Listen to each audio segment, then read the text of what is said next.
419장. 주 나에게 및 내가 편히 쉬네.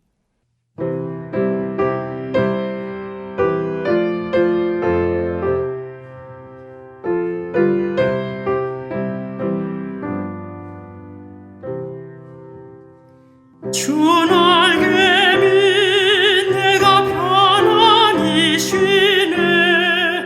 밤기과 비바람 몰아쳐도 아버지께서 날 지켜주시니 거기서 편안히 쉬리로다. 주 나에게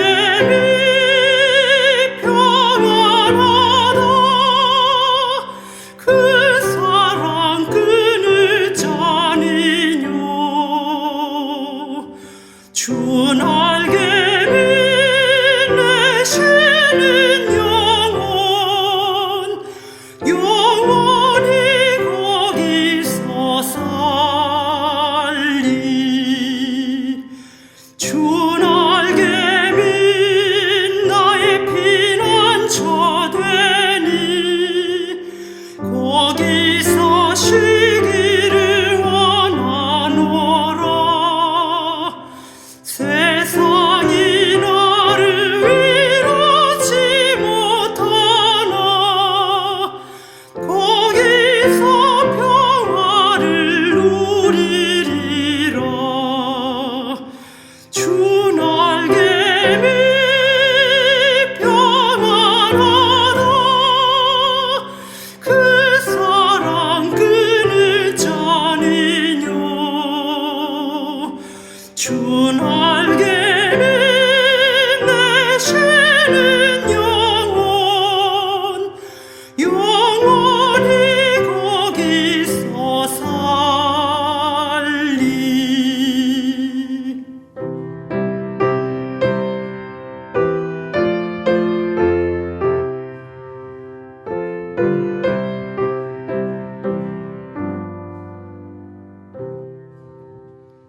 주 날개 밑 참된 기쁨이 있네.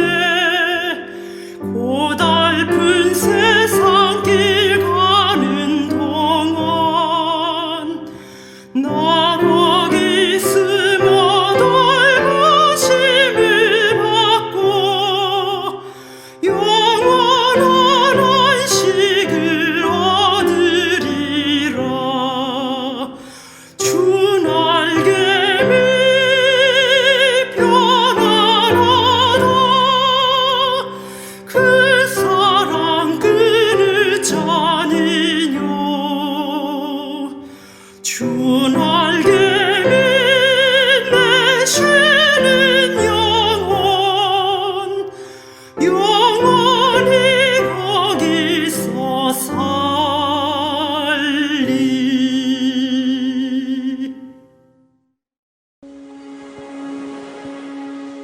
우리가 배를 타고 이달리아에 가기로 작정되매 바울과 다른 죄수 몇 사람을 아구스도대의 백부장 율리오란 사람에게 맡기니 아시아 해변 각처로 가려 하는 아드라무테노 배에 우리가 올라 항해할세 마게도냐의 데살로니가 사람 아리스다고도 함께하니라.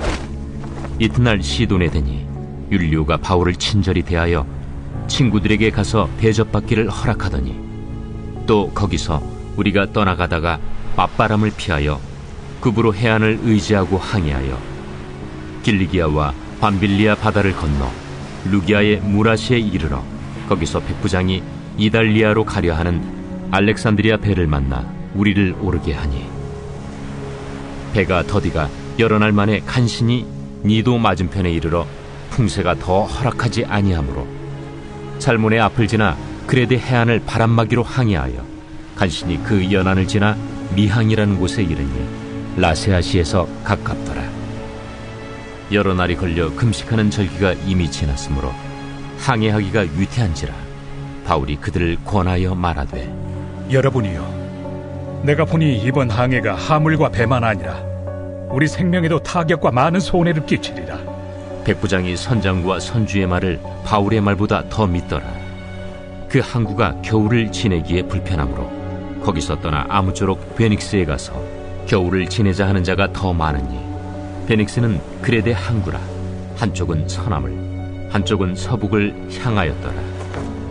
남풍이 순하게 불매 그들이 뜻을 이룬 줄 알고 닻을 감아 그레데 해변을 끼고 항해하더니 얼마 안 되어 섬 가운데로부터 유라굴로라는 광풍이 크게 일어나니 배가 밀려 바람을 맞추어 갈 수 없어 가는 대로 두고 쫓겨가다가 가우다라는 작은 섬 아래로 지나 간신히 거루를 잡아 끌어올리고 줄을 가지고 선체를 둘러감고 수르디스에 걸릴까 두려워하여 연장을 내리고 그냥 쫓겨가더니 우리가 풍랑으로 심히 애쓰다 이튿날 사공들이 짐을 바다에 풀어버리고 사흘째 되는 날에 배의 기구를 그들의 손으로 내버리니라. 여러 날 동안 해도 별도 보이지 아니하고 큰 풍랑이 그대로 있음에 구원의 여망마저 없어졌더라. 여러 사람이 오래 먹지 못하였음에 바울이 가운데 서서 말하되 여러분이여, 내 말을 듣고 그레데에서 떠나지 아니하여 이 타격과 손상을 면하였더라면 좋을 뻔하였느니라. 내가 너희를 구원하노니 이제는 안심하라. 너희 중 아무도 생명에는 아무런 손상이 없겠고 오직 배뿐이리라. 내가 속한 바 곧 내가 섬기는 하나님의 사자가 어젯밤에 내 곁에 서서 말하되 바울아, 두려워하지 말라. 네가 가이사 앞에 서야 하겠고 또 하나님께서 너와 함께 항해하는 자를 다 내게 주셨다 하였으니 그러므로 여러분이여 안심하라. 나는 내게 말씀하신 그대로 되리라고 하나님을 믿노라.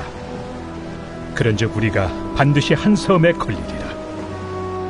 14일째 되는 날 밤에 우리가 아드리아 바다에서 이리저리 쫓겨가다가 자정쯤 되어 사공들이 어느 육지에 가까워지는 줄로 짐작하고 물을 재어보니 20길이 되고 조금 가다가 다시 재니 15길이라. 암초에 걸릴까 하여 고물로 단 넷을 내리고 날이 새기를 고대하니라. 사공들이 도망하고자 하여 이물에서 닻을 내리는 채하고 거룻배를 바다에 내려놓거늘 바울이 백부장과 군인들에게 이르되 이 사람들이 배에 있지 아니하면 너희가 구원을 얻지 못하리라. 이에 군인들이 거룻줄을 끊어 떼어버리니라. 날이 새어가매 바울이 여러 사람에게 음식 먹기를 권하여 이르되 너희가 기다리고 기다리며 먹지 못하고 줄인 지가 오늘까지 14일인즉 음식 먹기를 권하노니 이것이 너희의 구원을 위하는 것이요 너희 중 머리카락 하나도 잃을 자가 없으리라. 떡을 가져다가 모든 사람 앞에서 하나님께 축사하고 떼어 먹기를 시작하며 그들도 다 안심하고 받아 먹으니 배에 있는 우리의 수는 전부 276명이더라. 배부르게 먹고 밀을 바다에 버려 배를 가볍게 하였더니 날이 새매 어느 땅인지 알지 못하나 경사진 해안으로 된 항만이 눈에 띄거늘 배를 거기에 들여다 댈 수 있는가 의논한 후 닻을 끊어 바다에 버리는 동시에 키를 풀어 늦추고 돛을 달고 바람에 맞추어 해안을 향하여 들어가다가 두 물이 합하여 흐르는 곳을 만나 배를 걸매 이 물은 부딪혀 움직일 수 없이 붙고 고물은 큰 물결에 깨어져 가니 군인들은 죄수가 헤엄쳐서 도망할까 하여 그들을 죽이는 것이 좋다 하였으나 백부장이 바울을 구원하려 하여 그들의 뜻을 막고 헤엄칠 줄 아는 사람들을 명하여 물에 뛰어내려 먼저 육지에 나가게 하고 그 남은 사람들은 널조각 혹은 배 물건에 의지하여 나가게 하니 마침내 사람들이 다 상륙하여 구조되니라.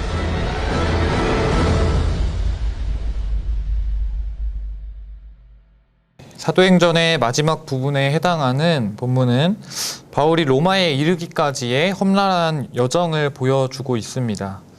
여기에서 저자인 누가는 바울의 로마행을 아주 상세하게 기록하고 있습니다. 때문에 우리는 본문을 훑어보기만 하더라도 배가 조난당하고 또 난파되는 상황을 아주 생생하게 상상해 볼 수 있습니다. 저자는 생생한 사건 묘사를 통해서 사도행전의 전체를 이끌어오던 주제인 복음의 확장과 예수 그리스도의 큰 승리라는 그림을 드러내고 있습니다. 죽음을 목전에 둔 것만 같은 상황 속에서도 한 사람의 성도를 통해 하나님의 나라 복음은 확장되고 거대한 폭풍 때문에 모두 다 잃어버리고 포기할 수밖에 없다고 느껴지는 그 상황에서도 영원한 구원자 되시는 예수 그리스도는 결국 승리를 가져다 주신다라는 사실을 누가는 이 여행의 과정을 통해서 전달하고 있는 것입니다. 바울의 로마 압송에는 많은 사람들이 동행하게 되는데 일단은 바울과 본문을 기록한 누가 그리고 아리스다고가 동행했다고 합니다. 또 다른 죄수들과 로마의 군인들이 있었을 것이고 배의 선원들과 선장 그리고 선주 배를 이용해서 무역을 했던 상인들이 타고 있었을 것입니다. 다양한 사람들과 함께하는 이 항해에서 우리는 인생의 다양한 모습을 함께 보게 됩니다. 오늘 본문을 좀 더 자세하게 들여다보겠습니다. 1절에는 이렇게 기록되어 있습니다. 우리가 배를 타고 이달리아에 가기로 작정되매. 여기서 작정되매라는 표현은 이들이 그러니까 바울이 자발적으로 이렇게 로마로 가는 것을 어떤 항로나 이런 것들을 결정했다는 뜻이 아니라 다른 사람이 결정한 대로 이 모든 것을 따르게 되었다라는 수동형의 표현입니다. 다시 말해서 이 모든 결정에 있어서 바울은 수동적인 위치에 있었다라는 것이지요. 물론 바울이 재판을 받기 위해서 로마에 가기를 원했고 그럴 만한 정당성, 그러니까 로마의 시민권자라는 정당성을 가지고 있긴 하지만 로마로 가는 이 항해에서 바울은 아무런 결정권도 가지고 있지 않았다라는 것을 의미하고 있습니다. 사실 이때에는 항해하기가 아주 위험해지는 시기였습니다. 9절과 10절을 보면 바울이 항해를 늦추는 것이 좋겠다라고 권면하는 장면이 나오지 않습니까? 하지만 이 바울의 안전을 위한 권면도 가볍게 무시당하는 것을 볼 수 있습니다.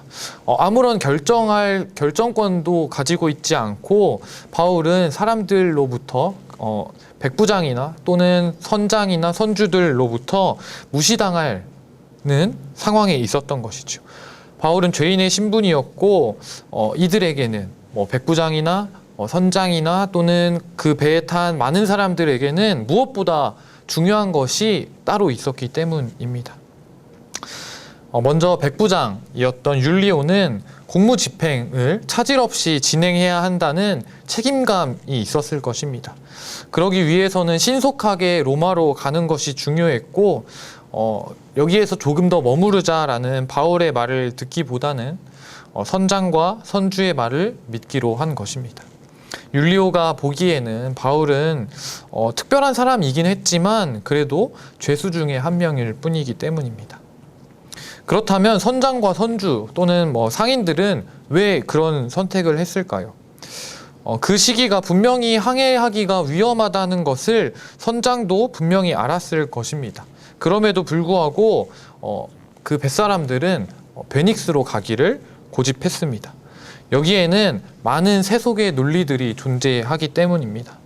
선원들과 선장 그리고 선주는 시간이 돈인 사람들입니다.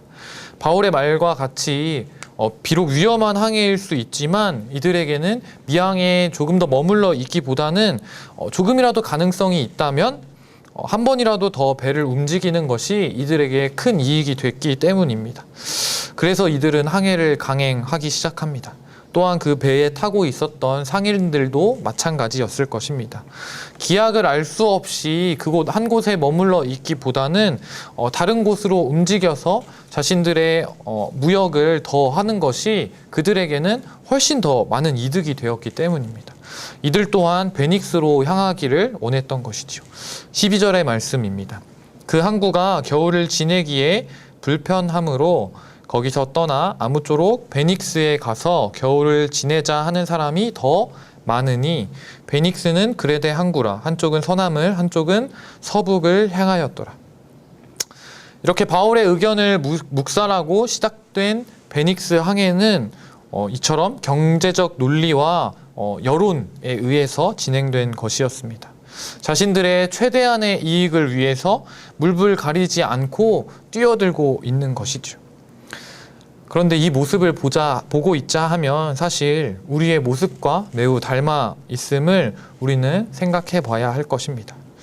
세상의 많은 사람들은 자신이 스스로 생각하는 최고의 가치, 최선의 것을 누리기 위해서, 얻기 위해서 때로는 목숨조차 아까운 것으로, 귀한 것으로 여기지 않고 여기저기 쫓아다니기에 바쁩니다. 더 나은 스펙을 위해서 또 더 많이 벌고 또 더 좋은 것을 많이 누리고 더 좋은 자리에, 더 높은 자리에 가기 위해서 이리저리 숨 쉴 틈 없이 움직이는 것입니다. 그러는 중에 하나님의 말씀과 하나님의 나라의 가치는 점점점 우리 뒷순위로, 후순위로 밀려나게 되는 것입니다. 사실 그들의 시작은 썩 나쁘지 않았습니다. 남풍이 순하게 불어왔고 그들은 자신들의 뜻을 이룬 줄 알고 닻을 감아서 그레데 해변을 끼고 항해했습니다. 얼마나 좋았겠습니까? 바울이 어떤 충고를 했는데 그 충고를 무시하고 자신들의 항해를 시작하자마자 순한 바람이 불어왔고 순조로운 항해가 이루어진 것입니다. 그들의 어떤 마음 가운데는 거봐, 이렇게 죄인이 하는 말 따위 듣지 않기를 잘했어 라는 생각이 들었을 것 같기도 합니다. 하지만 얼마 지나지 않아서 큰 광풍이 배를 덮치게 됩니다. 누가는 이 광풍의 상황을 아주 상세하게 기록하고 있습니다. 15절부터 17절의 말씀입니다. 배가 밀려 바람을 맞추어 갈 수 없어 가는 대로 두고 쫓겨가다가 가우다라는 작은 섬 아래로 지나 간신히 거르를 잡아 끌어 올리고 줄을 가지고 선체를 둘러 감고 스르디에에 걸릴까 두려워하여 연장을 내리고 그냥 쫓겨가더니, 광풍을 만난 이들은 이제 자신의 의지나 신념이 아닌 광풍이 불어 닥치는 대로 그저 이리저리 쫓겨가는 신세가 되어버립니다. 자신들이 원하고 있었고 그리고 이 세상을 움직이고 남들보다 앞서기 위해서 이리저리 움직였지만 결국에는 그 광풍 앞에서 몰아치는 새 속의 그 광풍 속에서 그들은 쫓겨가는 신세가 된 것입니다. 그들이 주도해서 모든 움직임을 하고 있는 것이 아니라 세태에 맞추어서 그저 이리저리 쫓아다니고 쫓겨가는 사람들이 되어버린 것이죠. 사랑하는 성도 여러분, 우리의 모습은 어떠합니까? 하나님의 말씀에 의지하기보다는 세상의 조류에 몸을 의탁하고 맞추어서 우리의 길과 우리의 방향을 정하고 있지는 않습니까? 세상의 논리와 세속의 바람에 몸을 맡기려 하고 있지는 않으십니까? 이 시간 바라기는 우리가 세상의 가치와 세상의 기준이 아닌 하나님 나라의 기준을 세우고 그 변함없는 말씀의 가르침에 순종하는 믿음의 성도가 되기를 간절히 소망합니다. 광풍에 쫓겨가던 사람들의 모습을 다시 한번 살펴보겠습니다. 그들은 풍랑으로 고생하고 모든 힘을 쏟아냅니다. 그리고 결국에는 자신들이 가지고 있는 것이 아무짝에도 쓸모없는 무익한 것임을 깨닫게 됩니다. 18절과 19절의 말씀입니다.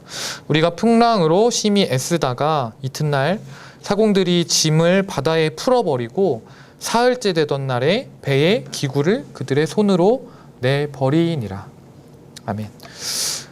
이들이 예견된 위험을 무릅쓰고 이 항해를 강행한 이유가 무엇이었습니까? 그들은 한 푼이라도 더 이익을 남기고 조금이라도 더 편안한 곳에서 안락함을 누리기 위해서 이 항해를 시작한 것 아닙니까?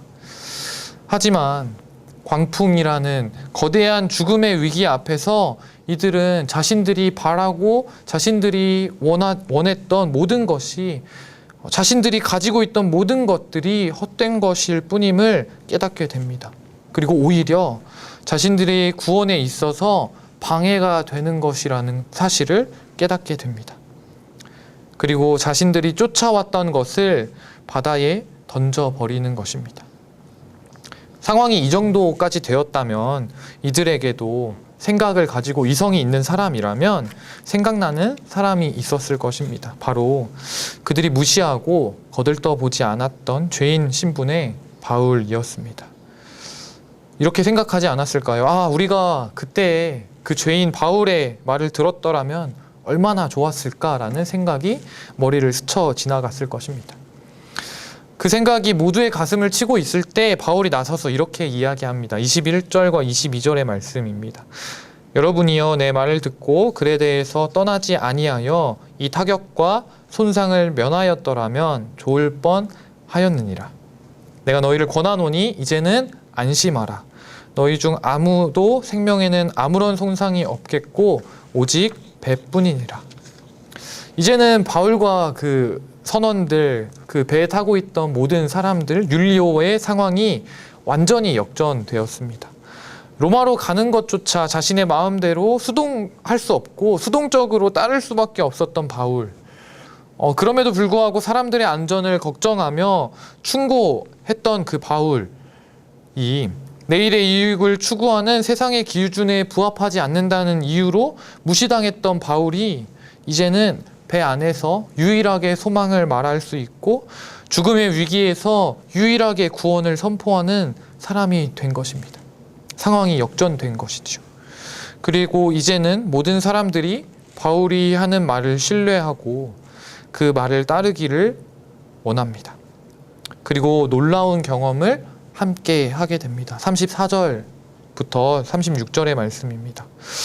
음식 먹기를 권하노니 이것이 너희의 구원을 위하는 것이요 너희 중 머리카락 하나도 잃을 자가 없으리라 하고 떡을 가져다가 모든 사람 앞에서 하나님께 축사하고 떼어 먹기를 시작하매 그들도 안심하고 받아 먹으니.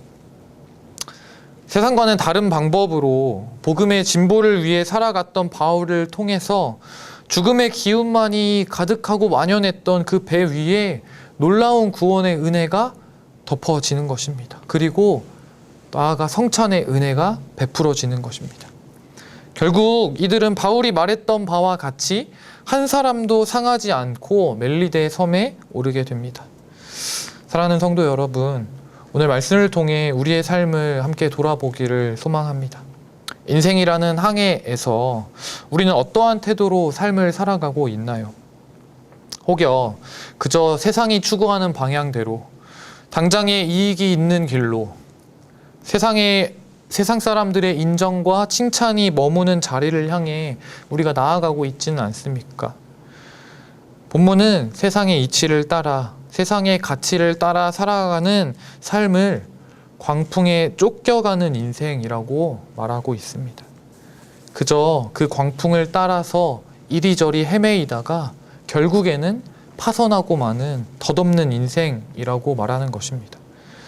최대의 이익을 위해 준비했던 모든 것, 그리고 자신을 더 부자로 만들거나 또 자신을 더 편안하게 할 것이라고 여겼던 모든 것들은 광풍, 유라굴로 앞에서 바다에 던져버릴 수밖에 없는 짐짝에 불과했던 것입니다.